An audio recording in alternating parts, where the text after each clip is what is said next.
Chapter 11. Why Meditation Retreat? A closing talk on the final day of the 6-day intensive meditation retreat. This 6 days retreat is a short one, but it has some unique qualities of its own. The timetable has been arranged in close consultation with Dr. Leo Jordan, in whose residence we have been holding this retreat, to fit everything within the 6 days you are on holiday. The setup of this retreat is based around my experiences in London. It's not meant to be over-ambitious, but relies on gradual but regular practice. The emphasis is on being a regular meditator. The aim is to reduce anxiety at work and in daily life. The sitting session on the first day was only 20 minutes. Since then, you have gradually progressed to 30 and then 45 minutes, without feeling too much pressure from the duration of the session. In the majority of the meditation centers, alternative sessions of sitting and walking meditation of 1 hour, sometimes even 2 hours, at a stretch, is standard practice. Some even have up to 3 hours as a standard session. Here, however, we have started with 30 minutes of sitting meditation alternating with 30 minutes of walking meditation. I have purposely made this retreat quite different from the other retreats in which I have taken part. One significant difference in this retreat is the interviews held with the meditators. These individual interviews have taken place 4 times a day, because one of the main aims of taking part in a retreat is to learn the techniques of meditation. Completing a 10-day retreat once in your life is hardly sufficient. A 10-day or 1-month retreat will not produce a miracle. Applying the techniques that you have learned during the 10-day or 1-month retreat to your life, to your daily activity, is what is important. Meditation retreats in Asia, in Burma, Thailand, and Sri Lanka. It was only after the World War II and in the second half of the 20th century that 10-day retreats gained popularity. Before that, few retreats like these were organized. It was through the encouragement and managerial abilities of learned and lay people. For example, in Burma, like Mr. U Tandai from the Mogul Meditation Center, and Sir U Tuin, the senator from the Mahasi Meditation Center, that this 10 days retreat came within the reach of many people. Similarly, successful business people from middle-class background in Thailand and Sri Lanka brought their business management skills to help top meditation teachers organize retreats for lay people. When they started, they were not very widespread. However, now, even young children will attend short retreats during their school holidays. They have become rooted in modern Buddhist culture, just like temporary ordination of boys and girls in the summer. There are over 10 major techniques of Vipassana meditation currently in practice in Burma, and there are a few in Thailand and in Sri Lanka as well. So you should consider yourself very lucky to have been born in Burma, in Thailand, in Sri Lanka, because of the common availability of meditation teachers and centers. However, it's up to individual whether he or she travels from the light into the dark. The light means where you have the opportunity. The dark means when you don't take the opportunity. Since we are born lucky, we have to live lucky, enjoying all the benefits of the Dhamma, the teaching of the Buddha. Flexibility. Given the number of proven Vipassana meditation techniques, to get yourself affiliated to one particular technique and to shut yourself off from the rest is really a shame. All those techniques are excellent. They have been proven and accepted by many generations. If they were not valid, they would not have survived this long. In my opinion, we should select and adopt what is good from those techniques and use them to our benefit in a flexible way. It's not helpful to become attached to one particular technique and start degrading the others. It is actually harmful to look down on other techniques. If one becomes dogmatic, one begins to cause damage to all of the techniques, including the one to which you are affiliated. Flexibility is one of the main principles in the setup of this retreat. I did not seek to impose a single technique on anyone. Even the technique in breathing can vary, and it is so in Mahasi, in Mokho, in Sunlun, and in Ajahn Chah tradition. The type of meditation which I would like to, but has not been possible to be included in this 6-day retreat is the meditation on the 4 elements, also known as the Katiwaan technique. To be able to practice this technique, you would need, in addition to time, to acquire some basic knowledge of the 4 elements first. Theoretical and practical understanding. Theoretical and practical understanding needs to be in balance as well. I have given priority to this in the setup of this retreat. In some retreats, the individual may only have the opportunity to discuss with the instructor just once or maybe 3 times in a whole week or 10 days. There may be some doubts requiring some discussion. Many discourses are record of the discussions which took place between the Buddha and the meditators. Some meditators do not progress because they lack this opportunity for discussion, although they may have many opportunities to listen to Dhamma talks. Listening to the Dhamma talk and experiencing what is said in this session are very important. The late Mokho Sayadaw, Venerable Aka Mahapandita Vimala, explained the Paticca the law of dependent origination, every single day in his meditation retreat. This is because he wanted people to gain the basic right views and attitudes. The 4 times a day interviews are based on that experience as well as my understanding of the importance of the 2 blessings in the Mangala Sutta, in search of the true Dhamma. The 2 blessings are listening to the Dhamma and discussing of the Dhamma. Kalena Dhamma Savanam and Kalena Dhamma Sakacca. You have been blessed with these 2 crucial factors during this retreat. Mindfulness emphasized. I have given first priority to sati mindfulness and secondary status to concentration samadhi. Mindfulness and not concentration is emphasized in Vipassana meditation. Concentration is to be acquired with unbroken and advanced mindfulness. I mentioned this in my letter to Dr. Leo Jordan. If we wish to practice Vipassana meditation, we have to base it on the Satipatthana Sutta, the discourse on the foundation of mindfulness.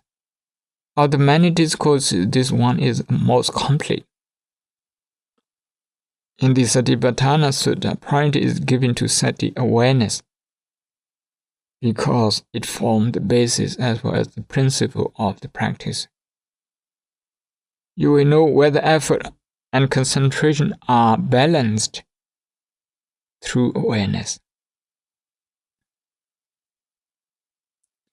Whether or not confidence and understanding are balanced, you will also find out through awareness.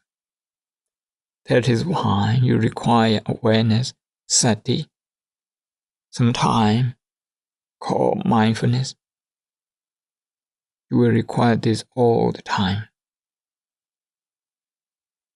It is said that there is never a surplus of mindfulness. In Satipatthana Vipassana meditation, sati or mindfulness is the foundation. Although using the term Satipatthana, the practitioner often emphasize more on the development of concentration, samadhi, rather than mindfulness, sati. In fact, this perhaps should be called samadhipatthana rather than satipatthana. We may not even realize what is happening because of the lack of adequate mindfulness. In order to realize the correct path, we require mindfulness sati. The Buddha, as the ascetic Gautama, studied under Alarakalama and Udakarama Buddha, the two teachers who had developed the Sankhya Yoga philosophy. The ascetic Gautama, before becoming enlightened, acquired Arupa Jhana, the third stage, with one teacher, and the fourth stage with another. Very high stage indeed. These were stages he reached through development of samadhi. These stages are very high attainments in themselves, no doubt. That was why Alarakalama and Udakarama Buddha, together with their followers, were quite satisfied with their attainment, which provided them with peace, tranquility, and bliss. However, the ascetic Gautama realized that, although he had attained a high level in his meditation, this was not the answer to the problem he had determined to solve. Having come to this conclusion, he left those two teachers and tried a different technique. He tried self-mortification, which was and is still practiced by the Jainas, the follower of Jainism in India. The ascetic Gautama had a great deal of concentration and meditated with a minimal intake of food and later without eating it at all. That also did not help him reach the goal of cessation of suffering. Eventually, he threw away the practice of self-torture, the ascetic practice as well. The unique character of Buddhist meditation, which is different from meditation practiced by other religions, is that mindfulness is given priority in everything and over everything else. The reasons for this are not only academic but also logical. That is why my intention was to emphasize mindfulness sati throughout this retreat and not use as a meditation practice which directly develops concentration. I know that at times it can be very difficult to sit and meditate without building up strong concentration first. Nevertheless, as we realize the difficulties and our reaction to these difficulties, it leads us to understand that these reactions are conditioned, exist when being conditioned again and again. That it's possible to stop the conditioning process itself. Within these few days, I have also explained and instructed other types of meditation such as metta, loving kindness, Buddhanussati, meditation on the qualities of the Buddha, meditation on the impersonality of the body, and meditation on death. However, this is not all. It's merely the beginning. I have taught all these methods so that you will be able to continue with the meditation practice in your own time. Although you will not be able to see me every now and then, you can still contact me by telephone or email if there is anything you wish to ask and discuss. Meditation in daily life. The last aim of this short retreat was to introduce meditation into your daily life. You can meditate while leading a normal layperson's life. Some people like to meditate when in the meditation center or a temple, but as soon as they return home, they stop everything. This cannot be right. The temple should be regarded as the place where you study the Dhamma, and your home the place where you practice it. What usually happens is just the opposite. People practice the Dhamma in the temple, where they stay for only a short period. They should practice the Dhamma at home, with their family, relatives, and friends, in the workplace, applying the principles that have been taught. Another thing which I would like to remind you about is the Noble Eightfold Path, Atthangika Magga. The Pali word Magga means path or a way, which is the pathway of life. A businessman, a professional, or a skilled worker who walks along this pathway will become a successful and prosperous person. The word Magga is usually translated as the Buddhist way of life and is composed of 8 factors. The human body is composed of various parts such as the heart, lungs, liver, kidney, skull, arms, legs, etc. Just one part does not make a human being. Only when all these combine does it form a human being.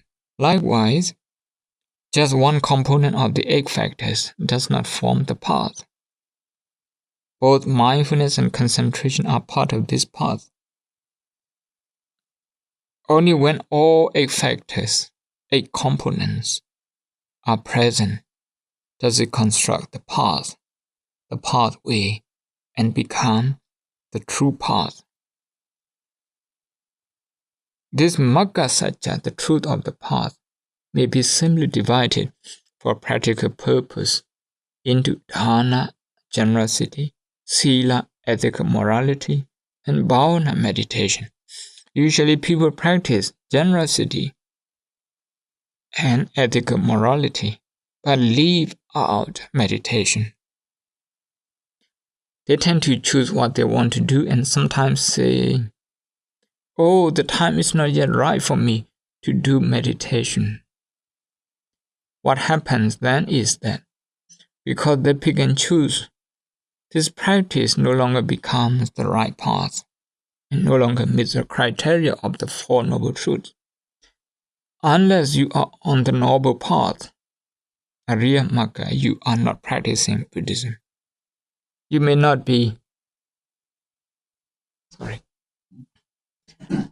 you may be giving, sharing, practicing generosity, but this cannot be regarded as Buddhist generosity. Although you may be donating something to a monk, to people, to an association, it may not be deemed to be in accordance with the Noble Eightfold Path. That is why it's very important for you to know and understand the Eightfold Path. What consists of the Eightfold Path? So please read books on the Noble Eightfold Path and listen to sermons on the Noble Eightfold Path by as many speakers as possible and read as many books related to the topic as possible. Put into practice what you have learned from the books and sermons, such as right understanding, right attitudes, right effort, and right mindfulness.